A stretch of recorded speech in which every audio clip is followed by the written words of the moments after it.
കുളപ്പുള്ളി ഷൊർണൂർ പാത നിർമ്മാണത്തിന്റെ ചുമതല പുതിയ കരാറുകാരന് നൽകാൻ പൊതുമരാമത്ത് വകുപ്പ് അനുമതി നൽകി.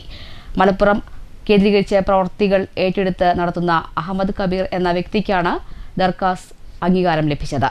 23-നകം കരാർ ഒപ്പുവെച്ച് പ്രവൃത്തി ഏറ്റെടുക്കണമെന്നാണ് നിർദ്ദേശം. കുളപ്പുള്ളി മുതൽ പൊതുവാൾ ജംഗ്ഷൻ വഴി ടൗണിലൂടെ SMB കവല വരെ എത്തുന്ന 3.8 കിലോമീറ്റർ ദൈർഘ്യമുള്ള പാതയുടെ പ്രവൃത്തിയാണിത്. കഴിഞ്ഞ സർക്കാരിൻ്റെ കാലത്ത് ആരംഭിച്ച പ്രവൃത്തികൾ ഏറ്റെടുത്ത കരാറുകാരൻ പാതി വഴിയിൽ ഉപേക്ഷിച്ചതോടെ പുതിയ കരാറുകാരനെ കണ്ടെത്തി. പഴയ കരാറുകാരൻ്റെ ഉത്തരവാദിത്തത്തിൽ തന്നെയാണ് പുതിയ കരാറുകാരന് ബില്ല് നൽകുക.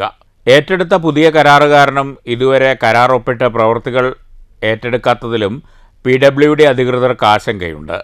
മഴ പെയ്തതോടെ നവീകരണ പ്രവൃത്തികളുടെ തോത് വർദ്ധിച്ചതാണ് പിന്തിരിയാനിടയാക്കുന്നതെന്നാണ് സൂചന. മഴക്കാലം ആരംഭിച്ചതോടെ പാതയുടെ ഏതാണ്ട് മുഴുവൻ ഭാഗവും തകർന്ന അവസ്ഥയാണ്. അതുകൊണ്ട് തന്നെ മിക്കപ്പോഴും ഈ പാതയിൽ ഗതാഗതക്കുരുക്കും പതിവാണ്. തൃശൂർ മെഡിക്കൽ കോളേജ് ആശുപത്രിയിലേക്കുള്ള പ്രധാന പാതയായതിനാൽ രോഗികളും ഏറെ ദുരിതത്തിലാണിപ്പോൾ. 2021 ആരംഭിച്ച പ്രവൃത്തികൾ ഏറ്റെടുത്ത കരാറുകാരനെ മാറ്റാൻ തന്നെ 4 വർഷത്തോളം എടുത്തു.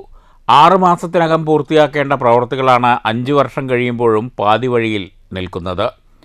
പാത തകർന്നതോടെ ബസ്സുകളും ചെറിയ വാഹനങ്ങളുമെല്ലാം വഴിയിൽ കുടുങ്ങുന്നത് പതിവാണ്.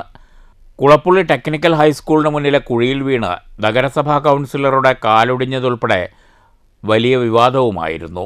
പാതയുടെ നിർമ്മാണ പ്രവൃത്തികൾ വൈകുന്നതിൽ ഷൊർണൂർ നഗരസഭാ അധ്യക്ഷൻ്റെ നേതൃത്വത്തിൽ CPM ഉൾപ്പെടെ PWD ഓഫീസിൽ പ്രതിഷേധിച്ചിരുന്നു.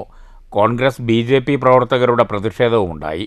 എന്തുതന്നെയായാലും പ്രശ്നത്തിന് ഇപ്പോഴും ശാശ്വത പരിഹാരമായെന്ന് പറയാറായിട്ടില്ല. പുതിയ കരാറുകാരനും പ്രവൃത്തി ഏറ്റെടുത്തില്ലെങ്കിൽ മറ്റൊരാളെ കണ്ടെത്തേണ്ടി വരും. News centre, Shoranur.